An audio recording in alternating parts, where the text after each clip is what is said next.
Hello investors, fundamental analysis के 6 lecture में आप सभी का स्वागत है।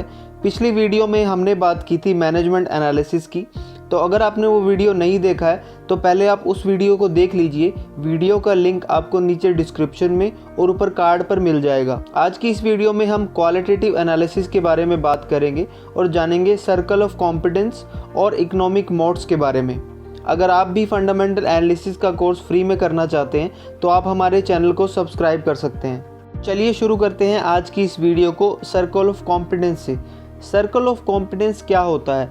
ये एक ऐसा एरिया है जिसके अंदर की चीज़ों के बारे में आपको बहुत अच्छी नॉलेज है या फिर आप उन चीज़ों के एक्सपर्ट हैं। वॉरेन बफे, जो कि दुनिया के सबसे सफल इन्वेस्टर्स में से एक हैं, वो अपनी इन्वेस्टिंग में सर्कल ऑफ कॉम्पिटेंस का यूज़ करते हैं। वो कहते हैं कि ये ज़रूरी नहीं है कि आप सभी चीज़ों के एक्सपर्ट हों, लेकिन जिन भी चीज़ों को आप अच्छे से समझते हो उसे आपको आइडेंटिफाई करना है और अपनी सर्कल ऑफ कॉम्पिटेंस के बाहर नहीं जाना है। मतलब सर्कल ऑफ कॉम्पिटेंस का साइज़ इम्पोर्टेंट नहीं है, बल्कि उसकी बाउंड्रीज़ का पता होना बहुत ज़रूरी है। वॉरेन बफे कभी भी ऐसे बिजनेसेस में इन्वेस्ट नहीं करते जिसको वो अच्छे से नहीं समझते, तो चाहे बाकी इन्वेस्टर्स उन बिजनेसेस में पैसा लगा रहे हों, लेकिन बफे अपनी सर्कल ऑफ कॉम्पिटेंस की बाउंड्री के अंदर ही रहते हैं।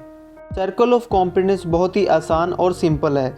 हम सभी किसी न किसी फील्ड में स्टडी या फिर एक्सपीरियंस की हेल्प से उस फील्ड के बारे में ज़्यादा जानते हैं।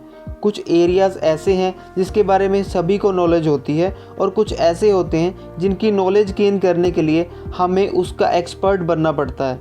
फॉर एग्ज़ाम्पल, ज़्यादातर लोग रेस्टोरेंट के बिज़नेस को समझते हैं, जैसा कि आपको एक जगह रेंट या फिर बाय करनी है और पैसा लगाकर वहाँ एक रेस्टोरेंट खड़ा करना है और एम्प्लॉयज़ हायर करने हैं जो कि लोगों के लिए खाना बना सकें और उन्हें खिला सकें और रेस्टोरेंट क्लीन कर सकें, या तब जब ये सभी काम आप खुद कर सकते हैं, जो कि काफ़ी छोटे रेस्टोरेंट्स में होता है। उसके बाद आपको अच्छे फूड, अच्छे इन्वायरमेंट और कुछ मार्केटिंग स्ट्रेटजीज़ की हेल्प से कस्टमर्स को रेस्टोरेंट में अट्रैक्ट करना है और सभी एम्प्लॉयज़ की सैलरी और बाकी खर्चे निकाल के एक प्रॉफिटेबल बिजनेस बनाना है। बहुत माइनर चेंजेस को छोड़ दें तो ज़्यादातर रेस्टोरेंट्स ऐसे ही पैसा कमाते हैं और इसी बिजनेस मॉडल पर वर्क करते हैं, जिसे कि समझना बहुत ही आसान है। अगर मैं आपसे पूछूं कि एक माइक्रोचिप कंपनी या फिर एक बायोटेक कंपनी कैसे पैसा कमाती है और वो कैसे वर्क करती है, तो आप शायद ज़्यादा नहीं बता पाओगे।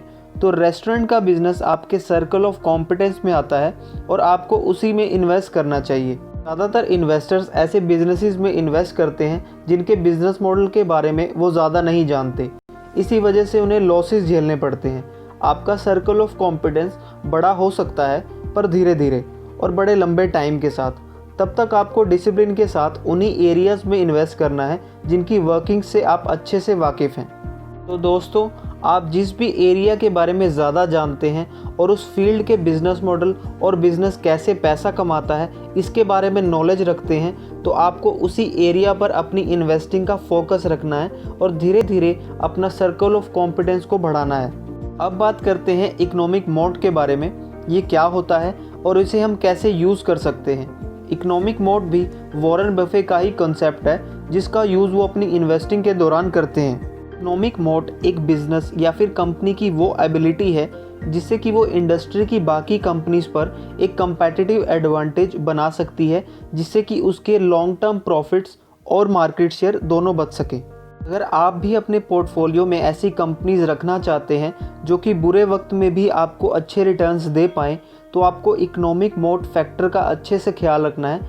इकोनॉमिक मोड को एक एग्जांपल से समझते हैं। अगर आपको अपने घर पर पेंट कराना है तो आपके पास कई ऑप्शंस हैं, जैसे कि Berger paints, Asian paints, Nerolac paints या फिर Nippon paints.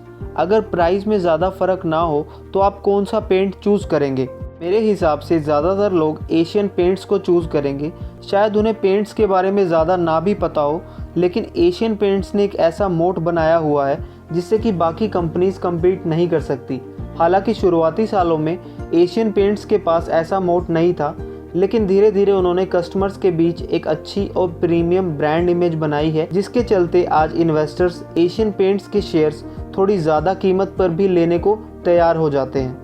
Economic mode 4 reasons की वजह से बन सकता है। पहला, लो कॉस्ट। कई कंपनीज अपने कंपेटिटर्स के मुकाबले में कम कीमत पर चीज़ें बना पाती हैं, जिससे कि वो बाकी कंपनीज के कंपैरिजन में कम कीमत पर अपने प्रोडक्ट्स बेच पाती हैं। लो कॉस्ट की वजह से उनके सेल्स काफ़ी इंक्रीज़ हो जाते हैं, जिससे कि मार्केट में उनका एक इकोनॉमिक मोट बन जाता है, जिसे तोड़ना काफ़ी मुश्किल है। दूसरा रीज़न है स्विचिंग कॉस्ट। कई बार एक कंपनी का प्रोडक्ट यूज़ करने पर आप उसी पर डिपेंडेंट हो जाते हैं और आपकी दूसरी प्रोडक्ट पर स्विच करने की कॉस्ट काफ़ी हाई हो जाती है। इस रीज़न की वजह से कंपनीज मार्केट में एक अच्छा मोट बनाने में सफल होती हैं। जैसा कि अगर आप एप्पल का कोई भी प्रोडक्ट यूज़ करते हैं तो आपको अच्छे सिंक्रोनाइजेशन के लिए और अपने डाटा को सेफ रखने के लिए एप्पल के ही प्रोडक्ट्स यूज़ करने होते हैं, जैसे कि एप्पल एक हाई इकोनॉमिक मोड की कंपनी बन चुकी है। तीसरा रीज़न है ब्रांड पावर। जब एक कंपनी एक स्ट्रॉन्ग ब्रांड बनाती है तो वो भी एक इकोनॉमिक मोड होता है। जैसा कि टायर्स में MRF का एक बहुत ही स्ट्रॉन्ग ब्रांड पावर है। बहुत से लोग सिर्फ ब्रांड पावर के चलते MRF के टायर्स को बाकी टायर्स कंपनी से ज़्यादा प्रेफरेंस देते हैं। ऐसे ही हम हर इंडस्ट्री में देखते हैं जहां एक कंपनी की ब्रांड पावर बाकी कंपनी से ज़्यादा होती है, जैसा कि हमने एशियन पेंट्स के एग्जाम्पल में भी देखा। फोर्थ रीज़न है हाई एंट्री बैरियर।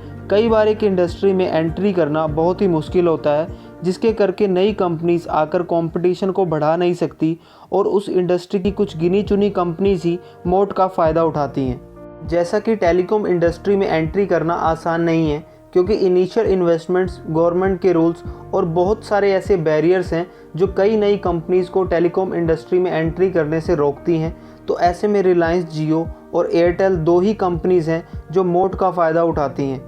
तो आपको ऐसी कंपनीज़ में इन्वेस्ट करना है जिनके पास मोट का एडवांटेज है और कस्टमर्स बाकी प्रोडक्ट्स के ऊपर उस कंपनी के प्रोडक्ट्स को लेना ज़्यादा पसंद करते हैं। को मैनेजमेंट एनालिसिस के साथ साथ अपने सर्कल ऑफ कॉम्पिटेंस का ध्यान रखना है और ऐसी कंपनीज़ में इन्वेस्ट करना है जिसके बिजनेस मॉडल को आप अच्छे से समझते हैं।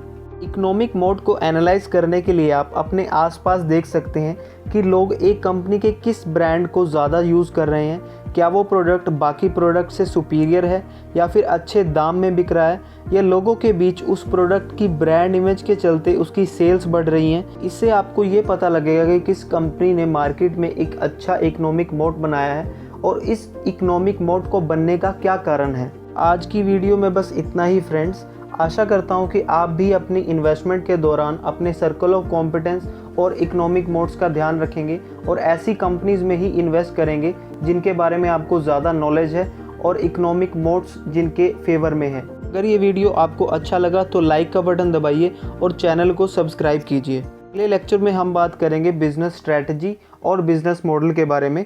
Hello investors,